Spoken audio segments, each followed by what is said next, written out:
The flight from London to San Francisco gave me 11 hours to think. 11 hours to wonder why my daughter Laura hadn't called in 3 months. 11 hours to ignore the knot of anxiety that had been tightening in my gut since her last voice message. The one where she sounded like someone was standing over her shoulder, monitoring every word. I'm James Harrison, 68 years old, and I spent 35 years as a detective in the Financial Crimes Division. I know when something's wrong. The human voice has tells just like a poker player's hands. Laura's voice on that last call? It was all wrong, so I didn't call ahead. Didn't warn her I was coming. Just booked a ticket and flew across the Atlantic. If everything was fine, it would be a wonderful surprise. If it wasn't, well, I'd learned long ago that the element of surprise is the most valuable weapon in any arsenal. I landed at 9 in the morning on June 15th, rented a car and drove straight to San Jose, to the beautiful house in the suburbs that Laura and her husband Tyler bought 3 years ago, the house I helped them find, the house where I thought my only child would build a happy life. The front door was unlocked. That was the first red flag. Laura had always been careful about security, probably because I'd spent her entire childhood drilling safety protocols into her head. An unlocked door in the middle of a Tuesday morning, with no car in the driveway? Wrong. "Laura!" I called out, stepping into the foyer. "Tyler, anyone home?"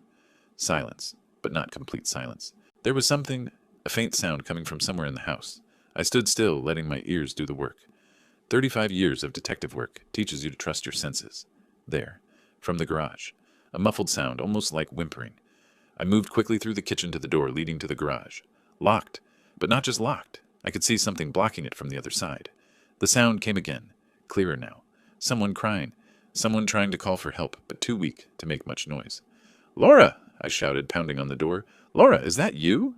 "Dad?" The voice was barely a whisper, but it was her. "Dad, please." I tried the door again. It wouldn't budge. There was a deadbolt on my side, but whatever was blocking it from the other side made it impossible to open. I looked around the kitchen, my mind racing through options. No time for subtlety. I grabbed a chair and slammed it against the door handle. Once, twice, 3 times. The wood splintered. I kicked hard at the weakened spot. The door frame cracked. One more kick and I was through, shoving aside the heavy box that had been wedged against it. The garage was dim, lit only by thin strips of sunlight coming through the small window near the ceiling. It took my eyes a moment to adjust. When they did, I felt something inside me break and reform into something harder, colder. Laura was chained to the water pipe along the back wall, actually chained like an animal. A heavy padlock secured the chain around her ankle. She was sitting on a thin, filthy blanket, wearing clothes that looked like they hadn't been changed in weeks. Her hair was matted, her face gaunt and bruised. When she looked up at me, her eyes were hollow, with a kind of suffering I'd only seen in crime scene photos. "Dad," she whispered, and started to cry. Not the gentle tears of relief, but the broken sobs of someone who'd given up hope. I was across the garage in 3 strides, kneeling beside her, my hands shaking as I examined the chain. Commercial-grade padlock. I looked around frantically for something to break it with. "Where are they?" I asked, my voice deadly calm despite the rage building in my chest. "Where are Tyler and his mother?" "Hawaii," Laura managed between sobs. "They flew to Hawaii last week. Dad, they left me here. They were going to let me die. Vilma said, she said after I was gone, they'd have everything." I found a bolt cutter hanging on the wall, probably the same tool they'd used to secure the chain. The irony wasn't lost on me. I cut through the chain with 2 hard squeezes, the metal snapping with a satisfying crack. "Can you walk?" I asked, helping her to her feet. She could barely stand. I could feel her bones through her clothes. How long had they been starving her? "I don't know," she said. "I've been here for 3 weeks. Before that, they kept me locked in the bedroom." 6 months, Dad. This has been going on for 6 months. 6 months. While I was living in London, thinking my daughter was safe and happy in her marriage, she was being tortured by her husband and his mother. I pulled out my phone and dialed 911. My hands weren't shaking anymore. That initial shock, that moment of horror, had crystallized into something else. Something focused and utterly ruthless. "I need an ambulance," I said when the operator answered. "And police. My daughter has been held captive and abused." "Yes, I'll stay on the line." I put the phone on speaker and set it down, then carefully lifted Laura in my arms. She weighed nothing. This girl who'd been strong and vibrant 2 years ago now felt as fragile as paper. "It's over," I told her, carrying her toward the door. "I'm here now. They'll never touch you again." But even as I said it, I knew those words weren't quite right. It wasn't over. Not by a long shot. It was just beginning. Because Tyler Benson and his mother Vilma had made a critical error in judgment. They'd hurt my daughter. And I'd spent 35 years learning exactly how to destroy people who thought they were clever enough to get away with crimes. They were about to learn they weren't clever at all. The paramedics arrived within 10 minutes. I'd laid Laura on the couch, wrapped in clean blankets. She was shivering despite the June warmth. Dr. Julia Clark, the lead EMT, looked horrified as she examined Laura. Severe dehydration, malnutrition, multiple contusions in various stages of healing. She looked at me. How long was she confined? 3 weeks in the garage. 6 months of abuse before that. 2 police officers arrived as they loaded Laura into the ambulance. Detective Robert Chen introduced himself, mid-40s, sharp eyes. Mr. Harrison, you found her? I'm her father, James Harrison. Retired detective. Worked financial crimes in San Jose PD for 35 years. Flew in from London this morning. Found her chained in the garage. Chen's expression shifted. Cop-to-cop recognition. Financial crimes? Then you know the drill. Her husband Tyler Benson and his mother Vilma did this. They're in Hawaii right now. Left her here to die while they vacation. Chen's jaw tightened. We'll verify that. Ride with your daughter, and I'll take your statement at the hospital. At Regional Medical Center, they put Laura in a private room with IV fluids. I sat beside her bed, watching color return to her face. Nurses documented injuries with photographs that would become evidence. Laura slept fitfully. I held her hand and felt something I hadn't felt since my days on the force. That cold, calculating clarity that comes when you're hunting someone. I was a hunter now. Tyler and Vilma were my prey. Detective Chen came by around noon with a female officer. Laura, her voice, weak but growing stronger, described the systematic destruction of her life. It started 6 months ago, Laura said. Tyler changed, became obsessed with money, controlling everything. He took my phone, monitored my emails, my bank accounts. What about his mother? Chen asked. Vilma moved in around the same time. Said it was temporary, but she never left. She was worse than Tyler. Told me I was useless, that I was lucky Tyler married me. Followed me around, criticizing everything. My hands clenched into fists. When did the physical abuse start? 2 months ago. I tried to call my dad. Tyler caught me. Hit me for the first time that day. After that, it got worse. He locked me in the bedroom. Vilma would bring food once a day, just enough to keep me alive. She'd watch me eat, telling me once they had access to all my accounts, I wouldn't be needed anymore. Your accounts? Chen looked at me. My daughter inherited $850,000 when her mother died 5 years ago. Chen's pen stopped moving. That kind of money was serious motive. Laura, I need authorization to access your accounts, your documents, everything. Can you do that? She nodded. Yes. Dad, they took almost everything. Tyler kept making me sign papers, transfer money. I was so scared. Then 3 weeks ago, they chained me in the garage and left. I heard them planning Hawaii. They were laughing about finally getting a vacation. The female officer's face went pale. Chen kept writing, expression carved from stone. After they left, I watched Laura sleep. My mind worked through what needed to happen next. This wasn't about protecting Laura anymore. This was about justice. Real justice. The kind that destroyed entire worlds. Tyler and Vilma thought they were smart. They'd isolated Laura, controlled her, broken her down systematically. They'd underestimated one crucial factor, though. They'd underestimated me. I pulled out my phone and made calls. First, Wade Miller, a family law attorney I'd worked with on several cases. Then Xavier Donovan, an old colleague who'd gone private investigator after retirement. I needed information fast. Bank records, phone records. Everything Tyler and Vilma had done. By evening when Laura woke, I had the beginnings of a plan. A methodical, comprehensive plan using everything I'd learned in 35 years, hunting financial criminals. How are you feeling? I asked. Stronger. Dad, I'm so sorry. I should have found a way to tell you. Stop. None of this is your fault. Understand? None of it. What happens next requires you to trust me completely. Can you do that? She looked at me, hollow eyes showing a flicker of something new. Hope, maybe? Or something harder. What are you going to do? I smiled, but it wasn't warm. It was the smile I used on suspects when I had them cornered. I'm going to do what I've always done, sweetheart. Follow the money.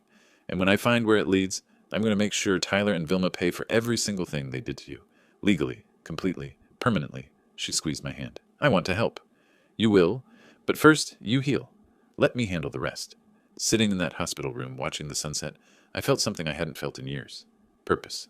Cold, focused, absolutely ruthless purpose. Tyler Benson and his mother had spent 6 months building their trap. They just didn't realize they'd caught a tiger's cub. And now the tiger was awake. Laura slept through most of the second day.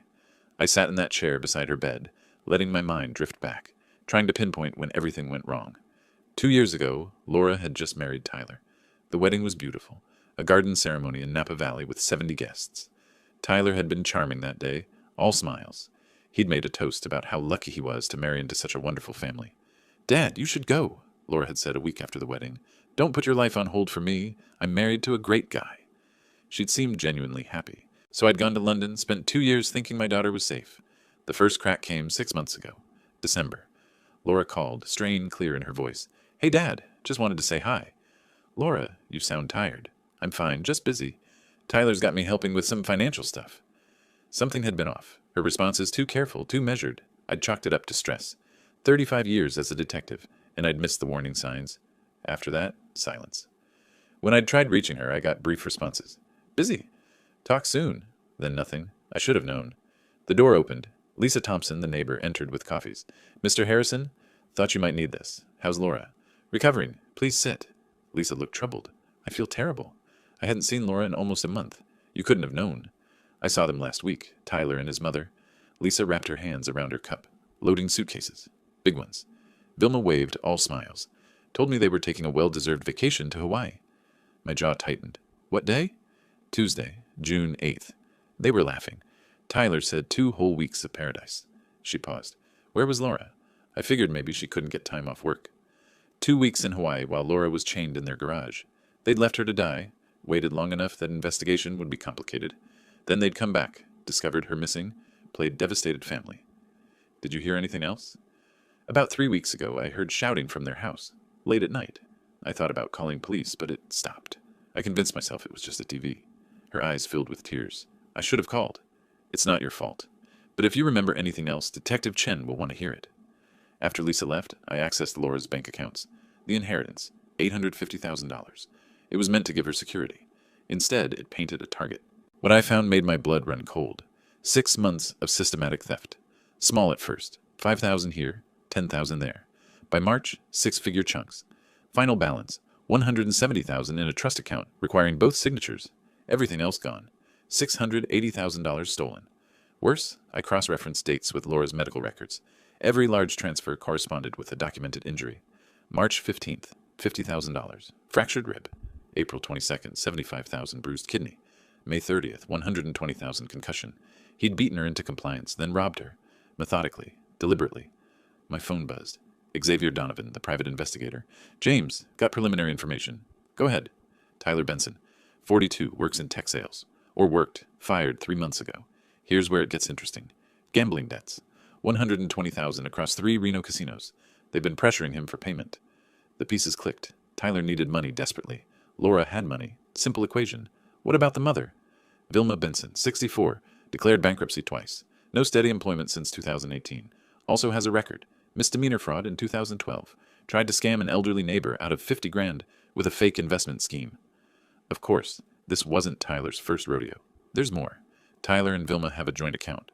Most of Laura's money went straight from Tyler's personal account to that joint account. They'd been splitting it 50-50. This wasn't just abuse or theft. It was a planned operation. Mother and son working together to rob my daughter blind. When they'd taken everything, they'd decided to eliminate the witness. Keep digging. I want everything. Bank records, phone records, emails, social media. You got it. James, get them. I hung up and looked at Laura, still sleeping in that hospital bed. She looked so fragile. Nothing like the vibrant woman who'd stood in that Napa Valley garden 2 years ago, full of hope and plans for the future. Tyler and Vilma wouldn't be back from Hawaii for another week. I had 7 days to build a case so airtight they'd never see daylight again. 7 days to gather every piece of evidence, document every crime, prepare every legal motion. I opened a new note on my phone and started writing. Every detective knows the case is won in the documentation. Every fact, every dollar, every bruise. I'd build this case the way I'd built hundreds of others, piece by methodical piece, leaving nothing to chance. Only this time, it was personal. The next morning, Detective Chen brought me Laura's phone. Forensics had extracted everything. Texts, emails, photos, call logs. Fair warning, Chen said. It's rough. I waited until he left. The text messages between Laura and Tyler told the story. January. Where are you? Why didn't you answer? February. I'm handling our finances now. Don't question me again. March. Sign the papers. Don't make this harder. If you tell anyone, it'll get worse. April. You brought this on yourself. My mother is right about you. My hands shook. I set the phone down, took 3 breaths, picked it up again. The photos were worse. Bruised cheek, split lip, finger-shaped bruises on arms. Laura had documented the injuries in secret, hoping she'd get a chance to use them. In the metadata, I saw she'd tried emailing these photos multiple times. Every attempt failed. Tyler had blocked her access. Smart abuser tactics. Isolate, control, eliminate escape routes. Then I found bank documents, photographed in secret, transfer authorizations with signatures that looked wrong. I zoomed in. The signature was close to Laura's, but the pen pressure different. The loop on the L too wide. Forgery. Tyler hadn't just coerced her, he'd forged her signature on multiple documents. I forwarded everything to Wade Miller, the family law attorney, then called him. Wade, check your email. I need a forensic document examiner yesterday. I'm looking now. Oh my goodness. Wade's voice went hard. James, this is criminal fraud. Major criminal fraud. Potential prison time. That's the idea. How fast can you get the documents examined? I know someone. 48 hours. But this changes everything. We're talking criminal prosecution. Good? What about freezing Tyler's accounts? With this evidence, emergency restraining order and asset freeze by end of business today. California law is clear on protecting domestic violence victims. Once I show the judge these photos and bank records, Tyler won't touch a penny. Do it. I returned to Laura's phone, scrolled through contacts. Most names I recognized. Then, Vilma B., do not answer. The messages from Vilma were vicious. You're not good enough for my son. When he realizes his mistake, don't expect sympathy. And recently, your money won't last forever, dear. Neither will you. Threats. Clear, documented threats. I kept scrolling. Found a text from an unknown number dated 2 weeks ago. Just checking in. Still on for lunch next Thursday? V. Response from Laura's number. Can't make it. Busy with home projects. But Laura hadn't sent that. She'd been locked in the bedroom. I checked the metadata.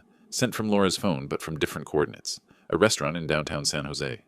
Tyler had taken Laura's phone. He'd been impersonating her, maintaining the illusion that everything was normal. I emailed screenshots to Chen. Evidence of identity theft and fraud. Tyler Benson impersonating Laura via text. Laura stirred. Dad? Right here. How are you feeling?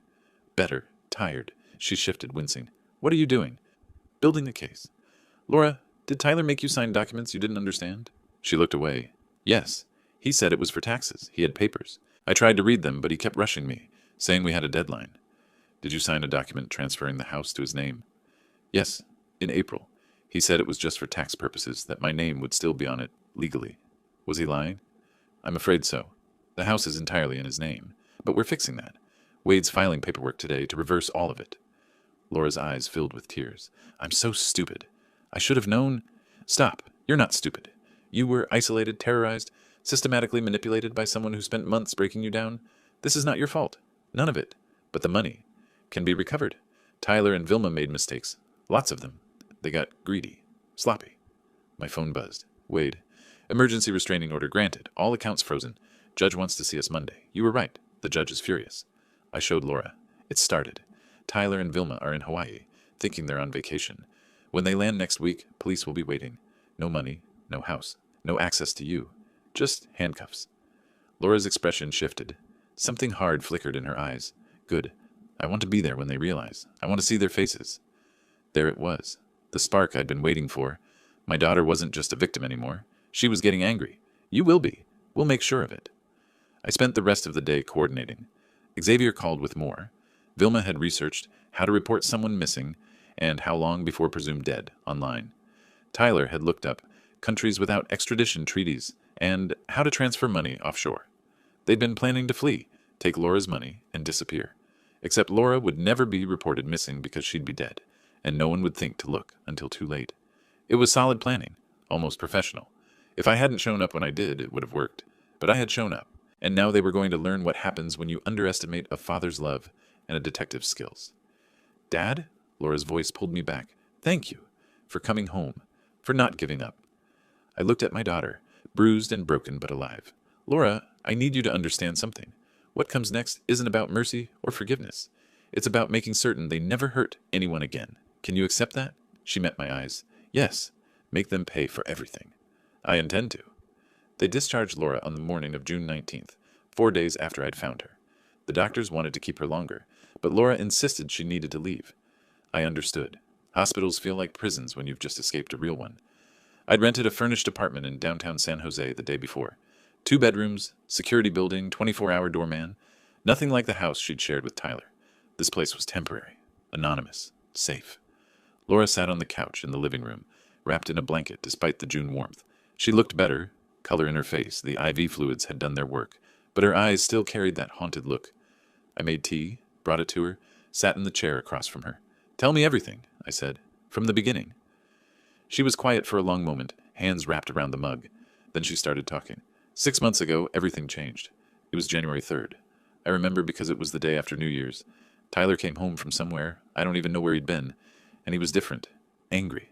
He started going through our finances, demanding to know why I'd spent money on groceries, on gas, on everything. I thought he was stressed about work. Was he? I asked. No. I found out later he'd been fired in December. He never told me. Just kept leaving every morning like he was going to the office. She took a sip of tea. That same week, Vilma showed up. Tyler's mother. She said she needed a place to stay for a few weeks while she looked for an apartment. I didn't want her there, but Tyler insisted. Said it was temporary. I stayed quiet, letting her talk. Vilma was awful from day one. She'd follow me around, criticizing everything. The way I cooked, the way I dressed. She'd tell Tyler I was wasting money, being lazy, not taking care of him properly. And Tyler started believing her. Or maybe he always believed her and just stopped hiding it. Laura's hands were shaking now. I moved to sit beside her, put my arm around her shoulders. By February, Vilma had taken over the house. She was going through my things, my papers, asking about my accounts. Tyler started demanding I transfer money to joint accounts. Said it was for tax purposes, for our future. When I hesitated, he got angry. Really angry. That's when he hit me the first time. I felt my jaw clench, kept my voice level. What did you do? I was shocked. He apologized, said he was stressed, that it wouldn't happen again. I wanted to believe him. I wanted to believe this was just a rough patch. She laughed bitterly. I was so stupid. You weren't stupid. You were being manipulated by experts. It got worse. Tyler took my phone, said I was spending too much time on social media. He started monitoring my emails, my calls. When I tried to call you in March, he was standing right there, listening. I couldn't tell you what was really happening. After that call, he took away my computer access, too. The money transfers, I said. When did those start? February. At first, it was small amounts. 10,000 here, 20,000 there. Tyler said we were consolidating assets. Then in March, he started transferring bigger amounts. 50,000, 75,000. I tried to stop him, told him I needed to keep some money separate. That's when he locked me in the bedroom for the first time. My hands were fists now. Laura didn't seem to notice. He kept me in there for 3 days. No phone, no computer. Vilma would bring food once a day. She'd stand there watching me eat, telling me how lucky I was that Tyler put up with me. When he finally let me out, there was a document waiting. Transfer authorization for another 100,000. I signed it. I was terrified. How much did they take total? $680,000. Everything except the trust account. Tyler couldn't touch that without both our signatures, and I refused. That's when things got really bad. She was crying now, silent tears running down her face. I held her, let her cry.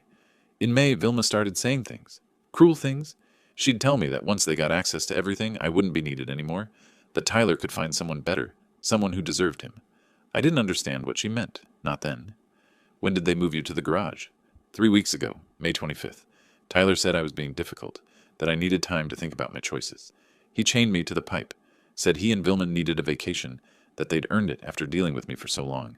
He said when they came back, we'd discuss my future. She looked at me, her eyes hollow. Dad, they weren't planning to come back and let me go. I heard them talking before they left. Vilma said 3 weeks should be enough time. Tyler said, then we can call it in, act surprised. They were going to let me die in that garage, then report me missing. The pieces I'd already suspected clicked into final, horrifying place. This wasn't just abuse. It wasn't just theft. It was premeditated murder, disguised as abandonment. They took everything, Laura whispered. My money, my home, my freedom. They were going to take my life, and they almost succeeded. I held my daughter and felt something cold and final settle in my chest. Tyler and Vilma had made their choices. Now I was going to make mine. They're going to pay for this, I said quietly. All of it. Every single thing they did to you. I promise you that. Laura pulled back, looked at me. For the first time since I'd found her, I saw something other than fear in her eyes. I saw anger. How? I smiled, but it wasn't a pleasant smile. Let me show you what a real predator looks like. The next morning, I met Wade Miller at his office downtown. Wade was in his early 50s, gray at the temples, sharp eyes. I'd worked with him during my detective days on domestic violence cases. He had a reputation for being ruthless. James, he said, shaking my hand, I reviewed everything you sent. This is one of the worst cases I've seen. I need you to file for divorce immediately and freeze every asset. Already drafted, given the evidence, medical records, financial fraud, forged signatures, I can get an emergency hearing Monday. Judge Patterson's on rotation. She's excellent on these cases. He pulled out a folder. But we need to talk criminal charges. This isn't just divorce. Detective Chen's building that case, but I want civil lockdown first. Tyler and Vilma can't access one penny. Agreed. Filing today. Restraining order will be automatic. For the assets, we'll need forensic accountants to trace the transfers. How long before we get the house back in Laura's name? Given the documented coercion and forgery, 60 days. Maybe less if Tyler doesn't contest. Wade leaned forward. James, these people will fight. They've stolen 680,000. I'm counting on them fighting. The more they fight, the more evidence we gather. After Wade's office, I drove to Los Gatos to meet Xavier Donovan at a coffee shop. Xavier, my old colleague turned private investigator, was waiting with a laptop and 3 files. James, we shook hands. I've been digging into Tyler and Vilma for 3 days. These two are professionals. Tell me. Tyler Benson, fired in December for falsifying expense reports. He's got gambling debts, 120,000 across 3 Reno casinos. They've been pressing him since March. That explains the accelerated theft. Exactly. Now, Vilma. He opened the second file. 2 bankruptcies. Conviction for fraud in 2012. Scammed an elderly neighbor out of 50 grand. Probation. She's been living off Tyler since. Mother-son grifting team. Gets better. They have a joint account. Every dollar Tyler stole went into his account, then immediately to the joint account. 50-50 split. Planned together from the start. Cold clarity deepened. Premeditated, organized, calculated. What else? Internet searches. Tyler researched how to dispose of a body. Fake missing person case. Countries without extradition. Vilma looked up. How long before declared dead? Life insurance. How to forge a will. They planned to fake Laura's will after killing her. That's my read. Kill her. Report missing. Wait for death declaration. Produce forged will. Move money offshore. Disappear. Xavier shook his head. If you hadn't shown up, they might have succeeded. But I did. Xavier opened the 3rd file. One more thing. Tyler has a girlfriend. Vanessa Chen, 34, marketing, 8 months. I found texts where Tyler promises to leave Laura soon, once everything is settled. Perfect. Does Vanessa know the plan? Hard to say. Texts are vague. She knows he's married and planning to leave. Whether she knows details, Xavier shrugged. Find out. If she's complicit, she's part of the criminal case. If not, she's a witness. We flip. On it. What's your play? I leaned back. Tyler and Vilma are in Hawaii until June 23rd. 4 more days. Wade's filing divorce and restraining order today. When they land at SFO, they're served immediately. All accounts frozen. They'll panic, make mistakes. And then Detective Chen arrests them. Kidnapping, unlawful imprisonment, fraud, attempted murder. While they're in jail, we dismantle their lives. Take back every dollar, destroy their reputations. Make certain they never hurt anyone again. Xavier smiled grimly. Remind me never to make an enemy of you. They should have remembered I'm not just a father. I'm a detective who spent 35 years hunting people who thought they were smarter than the system. I stood. Keep digging. Phone records, credit cards, witnesses. Everything that'll bury them. You got it. I drove back. Laura was by the window, looking out at the city. How'd it go? She asked. Wade's filing today. Xavier found evidence they planned to forge your will after you were dead. Tyler has a girlfriend who thought she was getting a rich single man. I sat beside her. We have them. Every piece of evidence we need. She was quiet. Then, good. I want them to suffer the way they made me suffer. They will, but we're doing this legally, methodically, permanently. When this is over, they won't just be in prison. They'll be financially ruined, socially destroyed, with criminal records that follow them forever. When do they find out? 4 days. When they land, police will be waiting. Then the real fun begins. Laura smiled for the first time since I'd found her. It wasn't happy. It was the smile of someone who'd survived something terrible and was about to watch their tormentors face justice. I recognized that smile. I'd seen it in the mirror that morning. June 23rd, the day Tyler and Vilma's vacation ended. I stood in the international arrivals area at San Francisco International Airport, positioned near the coffee shop with a clear view of the gates. Detective Chen was somewhere in the terminal with 2 uniforms. Wade had filed all the paperwork 2 days ago. Restraining order active. Accounts frozen. Trap set. All we had to do was wait. Laura had wanted to come, but I'd talked her out of it. Trust me. You don't want to be here for this? The flight from Honolulu landed at 2:47 p.m. Customs, baggage claim, another 20 minutes minimum. I sipped my coffee and watched the arrivals board. At 3:12, I saw them.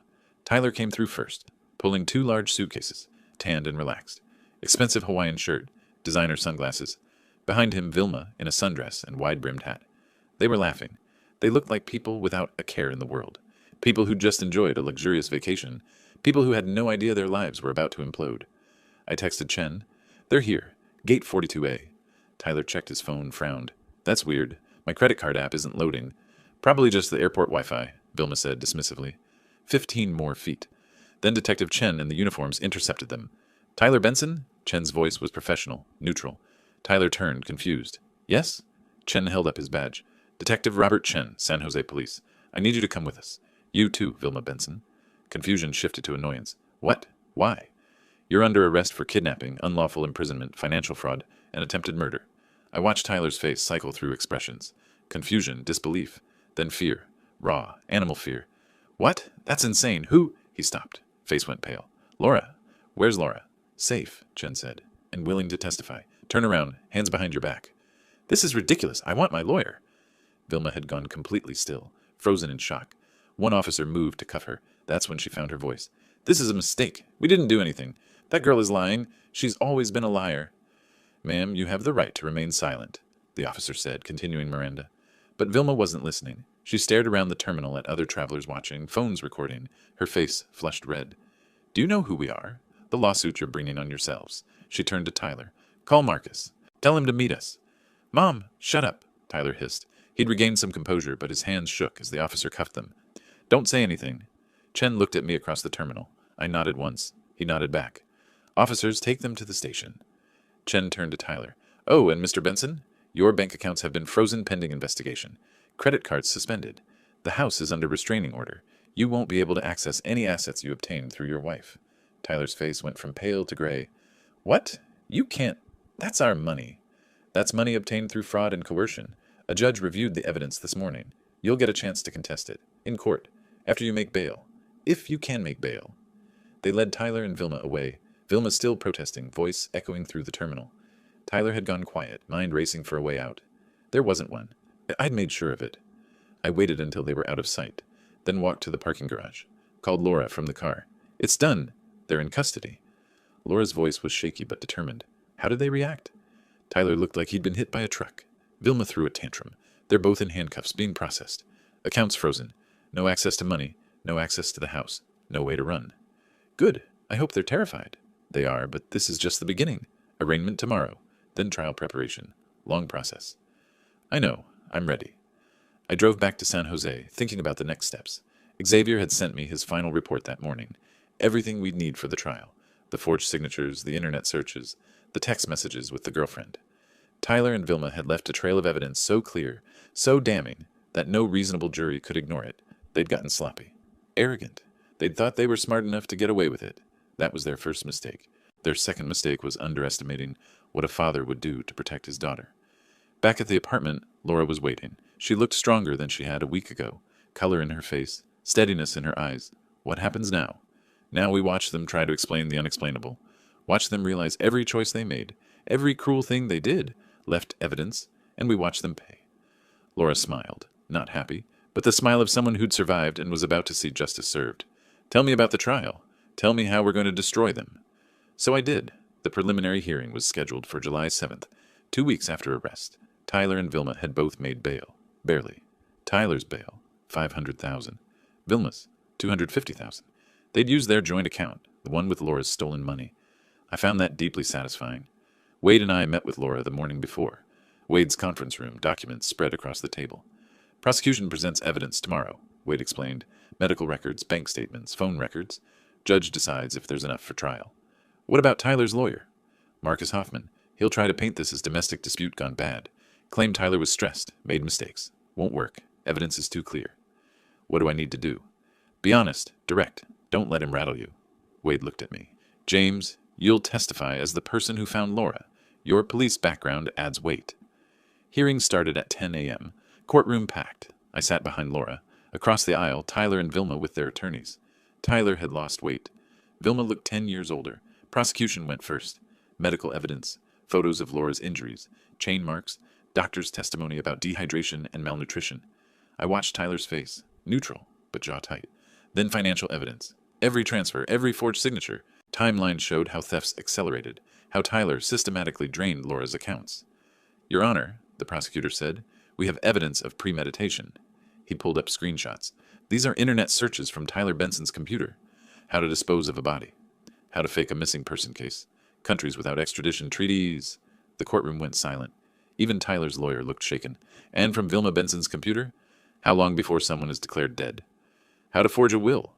Life insurance policy requirements. Judge Patricia Coleman, stern woman in her 60s, looked at Tyler and Vilma with barely concealed disgust. I see. Continue. My turn to testify. I kept it simple. Described finding Laura, her condition, the chain, the garage, Didn't embellish. Facts were damning enough. Tyler's lawyer cross-examined. Mr. Harrison, isn't it true you've been estranged from your daughter for 2 years? I lived in London. We stayed in touch. But you didn't know about problems in her marriage? No, because her husband had taken her phone and isolated her from everyone who cared about her. He shifted tactics. You worked in financial crimes, correct? Isn't it possible you're interpreting normal marital financial arrangements as something more sinister? I looked at him, kept my voice level. Normal marital arrangements don't involve forged signatures, systematic theft, and leaving your spouse chained in a garage to die. But maybe your definition of normal is different than mine. Several people in the courtroom laughed. Judge gavelled for silence. Prosecution's secret weapon came next. Vanessa Chen, Tyler's girlfriend. Xavier had tracked her down. Prosecution offered her immunity for testimony. 34, pretty, clearly terrified. She took the stand reluctantly. Miss Chen, how long have you been seeing Tyler Benson? 8 months. Did he tell you he was married? Yes. He said he was leaving his wife. That once he got his finances sorted out, we'd be together.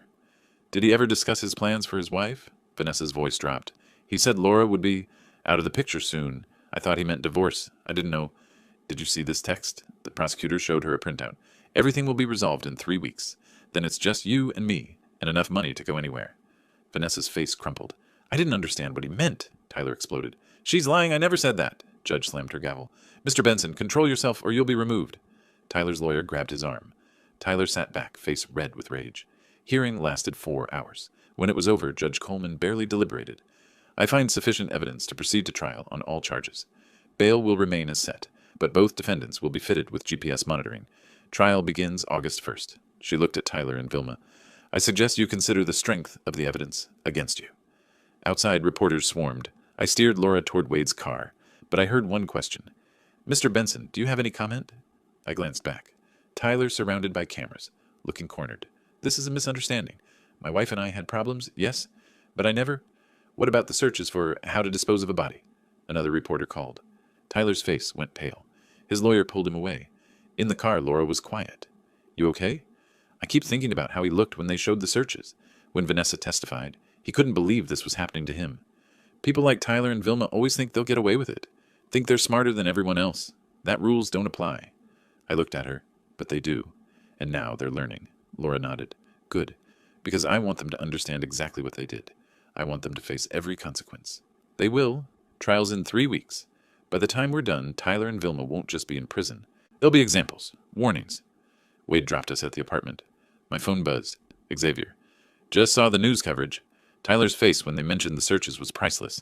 This is going to be a slaughter. I texted back. Good. That's exactly what I want it to be. The trial lasted 3 weeks.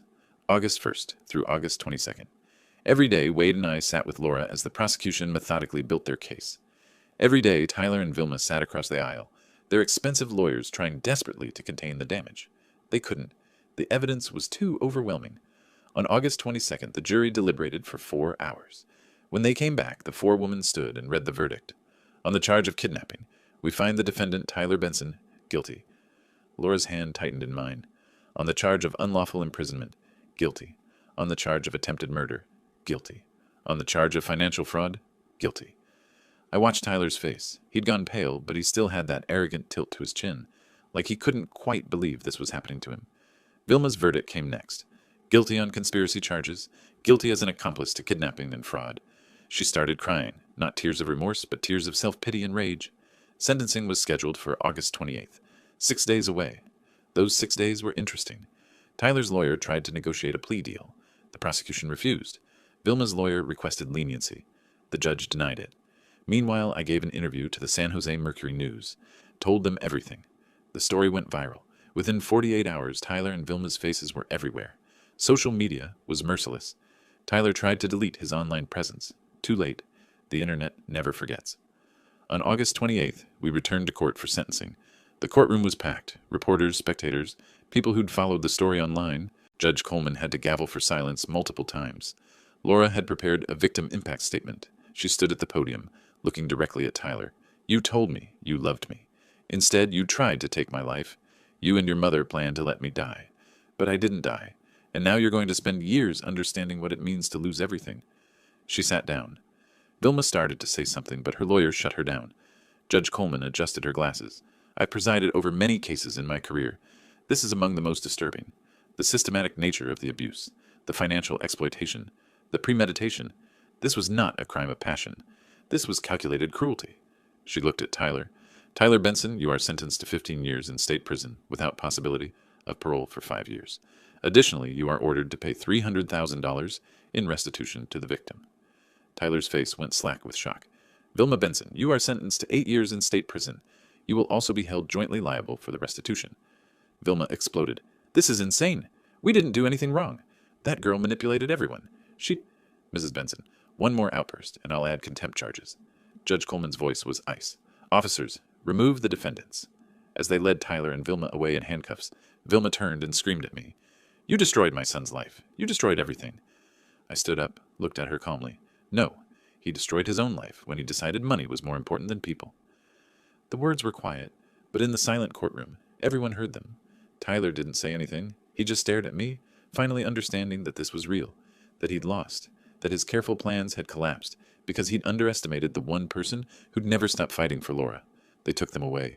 The courtroom erupted in conversation. Reporters surged forward. Wade steered us toward a side exit. Outside, Laura stopped, turned to me. It's really over? The criminal case, yes, but there's more. I pulled out my phone, showed her the email from Wade's office. The house is being transferred back to your name. The court's ordering the sale of Tyler's assets to pay the restitution. His gambling debts are his problem. The casinos are already filing claims, and Vilma's bankruptcy means she has nothing. They'll both leave prison with records, no money, and reputations destroyed. Laura took a shaky breath. And the money they stole? We're getting back about $400,000 of the $680,000 they took. The rest they spent.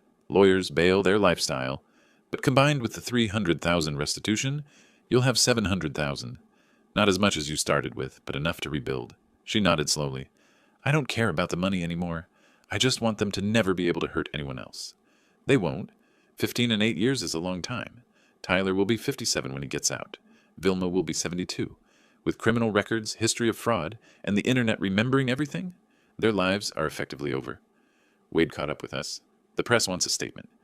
Give them one, I said. Tell them justice was served. Tell them that predators who think they're clever enough to get away with crimes should remember one thing. There's always someone smarter, more determined, and more ruthless than they are. Wade smiled grimly. I'll phrase it more diplomatically, but yes, that's the message. We drove back to the apartment. Laura was quiet, processing. I understood. 3 months ago, she'd been chained in a garage, convinced she was going to die. Now her abusers were going to prison. She had her money back, and she had her life back. Dad, she said as we pulled into the parking garage. Yeah? Thank you. For coming back. For not giving up. For destroying them. I looked at my daughter. She'd been through unimaginable horror, but she'd survived. She was stronger than Tyler, and Vilma had ever understood. You would have done the same for me, I said simply. She smiled. A real smile this time. Yes, I would have. 3 months later, November the 28th. Laura's new apartment was small but bright, filled with plants and books. Downtown San Jose, near the transit center. Safe building, good neighborhood. The house had sold in October for $1,180,000. After fees and mortgage, Laura netted $960,000. Combined with recovered funds and restitution, she had close to $1.7 million. She'd invested most of it conservatively. Used some for therapy, 3 sessions a week. She was getting better, slowly. Still had nightmares sometimes, but she was healing. I'd rented a small apartment 2 blocks from hers. I wasn't going back to London. My daughter needed me here. We'd fallen into a routine. Coffee on Tuesdays, dinner on Fridays, phone calls most other days, building back what Tyler had tried to destroy. On that November morning, Laura called me. Dad, Tyler's lawyer contacted mine. He wants to see us. Both of us? Yes. He says Tyler has something he needs to say. Wade thinks it's safe. Tyler's in prison. There'll be glass between us, guards everywhere. But I don't have to go if I don't want to. I was quiet for a moment. Do you want to? I think I need to. Need to see him one last time. See that he's really locked up, that he can't hurt me anymore. Then we'll go. Together. 2 days later, we drove to the California State Prison in Soledad, about 90 minutes south. Laura was nervous, hands fidgeting in her lap, but her jaw was set with determination. The visitor processing took an hour. Finally, they led us to a visitation room. Glass partition, phones on either side. We sat down and waited. Tyler shuffled in wearing prison jumpsuit, looking aged 10 years, lost weight, dark circles, greasy hair. He moved like someone who'd learned to be small, to not attract attention. Prison had broken him. He sat, picked up the phone. I picked up ours, held it between Laura and me. Laura, his voice was hoarse, thank you for coming. What do you want, Tyler? I wanted to say, I'm sorry. I know it sounds hollow. What I did, what my mother and I did. He stopped. It was unforgivable. I was desperate. The gambling debts. I thought if I could get your money, I could fix everything. Then it spiraled. My mother kept pushing, telling me we could make it look like you'd left. Stop. Laura's voice was hard. I don't want excuses. You chose money over me. You chose to torture me. You chose to let me die in that garage. Tyler's face crumpled. I know, and I'll spend every day for the next 15 years regretting it. Laura, when I get out... No, I cut him off. There is no when you get out. There's no future where you and Laura have contact. She's moving on. You're a memory. A bad dream she's waking up from. Tyler looked at me. Mr. Harrison, I'm not angry, Tyler. Anger is momentary. What I feel is contempt. You're a small, pathetic man who thought he was clever. You weren't. You were sloppy, arrogant, and cruel. And now you're exactly where you belong. Tyler's expression shifted. For a moment I saw a flash of the old Tyler, the arrogant narcissist who thought he was smarter than everyone. You think you won? You think this is over? I'll appeal. I'll get out early. And when I do... When you do, you'll be a 57-year-old convicted felon with a destroyed reputation, no money, massive gambling debts, and a parole officer watching your every move. I leaned forward slightly. You forgot one simple thing, Tyler. Parents remember. Always. The words hit him like a physical blow. His face went pale. The arrogance drained away, replaced by the realization that he'd lost everything and would never get it back. Laura stood up. I came here because I needed to see you one last time, to confirm that you're real, that you're locked up, that you can't hurt me anymore. Now I've seen it. I don't need to see you again. Ever. She hung up the phone. I stood with her, put my hand on her shoulder. Tyler was saying something, but we couldn't hear him through the glass. He was standing now, one hand pressed against the partition, mouth moving. Maybe apologies, maybe threats, maybe just desperate pleas. We didn't stay to find out. We turned and walked away. Behind us, I heard Tyler start to shout. Guards moved in. The door closed, cutting off the sound. In the parking lot, Laura stopped, took a deep breath of free air. It's really over now, isn't it? Yes, it's over. I feel... She paused, searching for the word. Lighter, like I was carrying something heavy and finally put it down. That's called closure and justice. We drove back towards San Jose. Laura looked out the window at the California landscape sliding past, and for the first time since I'd found her in that garage, she looked peaceful. Dad, she said as we hit the highway, thank you for everything. You would have done the same for me, I said, echoing my words from the courthouse. She smiled. Yes, I would have. The sun was setting as we drove north, painting the sky orange and gold. Behind us, Tyler sat in his cell, facing 15 years of consequences. Ahead of us, Laura had a life to rebuild, and I'd be there every step of the way. Justice hadn't just been served. It had been delivered with precision, wrapped in karma, and sealed with the understanding that some people learn too late, that the people you hurt the most are the ones who'll fight the hardest to destroy you. Tyler had learned that lesson. Vilma had learned it too. And somewhere, in whatever comes next, they'd spend years regretting the day they decided my daughter was disposable. She wasn't. She never had been. And now everyone knew it.